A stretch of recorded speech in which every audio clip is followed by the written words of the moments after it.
After teaching piano for more than 17 years, I've found the fastest way to learn to read notes. The method that I'm going to show you in this video is incredibly effective and is very simple to do, but it's a bit boring.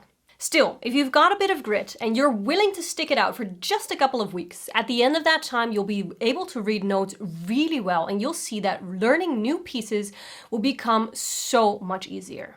When I first started teaching piano, I didn't realize how many people struggled with reading notes, because my students would come to the lesson with a very well-prepared piece and they'd be able to play it well.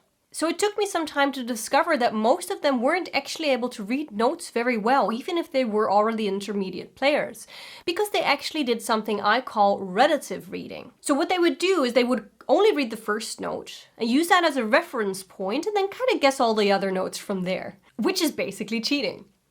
And the fact that we do this, it's actually not our fault. Our brain is hardwired to protect us. So whenever it sees a shortcut, it sees a way to preserve energy and to protect you, in other words. So it's gonna take that shortcut. I remember when Dimitar first came to the Netherlands, he wanted to learn Dutch, but everybody here in the Netherlands, they speak English. So anytime he tried to speak Dutch, everybody would just speak English to him and just provide him with this easy way out. And he took it. He didn't speak Dutch for a long time.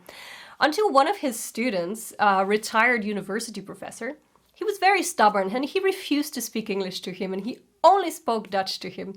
And that's actually when Dimitar learned to speak Dutch.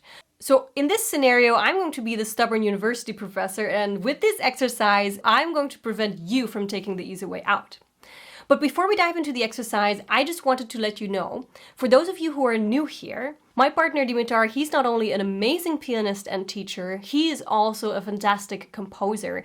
And we're very excited to announce he's bringing out a composing course that is designed for absolute beginners. You don't have to have any knowledge of theory. You don't have to be able to play piano really well. And you can already, while you're on your journey to learn to play piano, already start composing your own music. Now, if you want to be notified when the course comes out, I'll leave the link down below. You can just sign up and we'll send you an email when it's ready. So let's get into the exercise. So what we're gonna do is we're gonna take a piece of music and we're going to play only with one hand. For example, you want to start with the right hand and the right hand is going to play.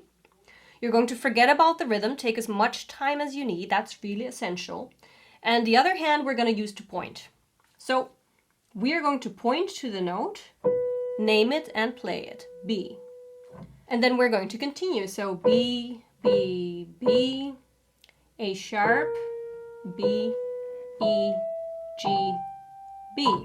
Imagine I wouldn't know what this note is. Then I would have to take the time. So A sharp, B, E, G. I'll think about it, I'll count it out. B. And if I don't know, I would even advise you to look it up. Then you would of course do the same thing with the left hand. You'd play the left hand and you'd point with your right hand. So you can understand why my students think that this exercise is rather boring, but it is, I promise you, the most effective way to learn to read notes. And the good news is that you have to do it only for a couple of weeks.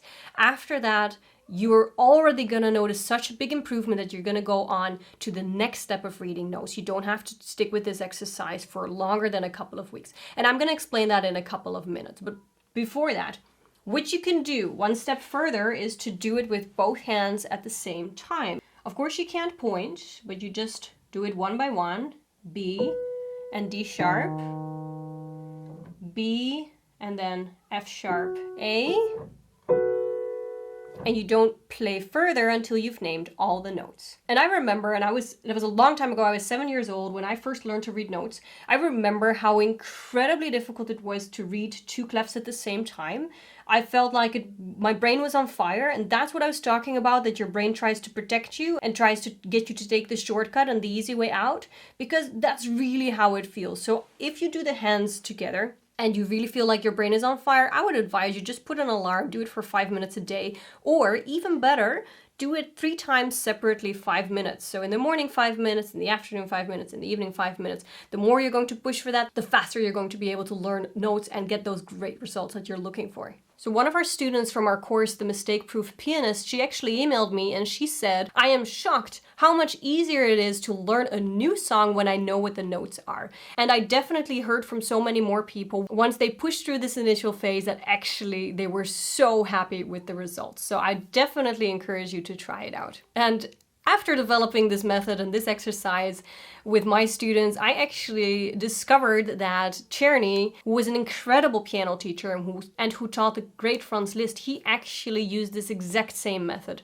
to teach his students. And I think he even said something similar than I did about it being a bit dull.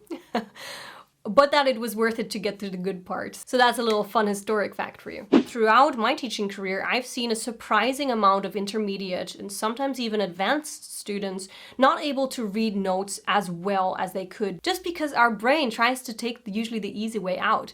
So if you are more advanced and you're not able to read notes, don't worry, you're not alone. It's not your fault. Just go and try to catch up, and you're gonna have so much more fun playing, especially learning those new pieces. Now, once you do this exercise for a couple of weeks, it's time to leave it behind for once and for all and go to the next phase of training your note reading, which is much more fun and definitely not boring.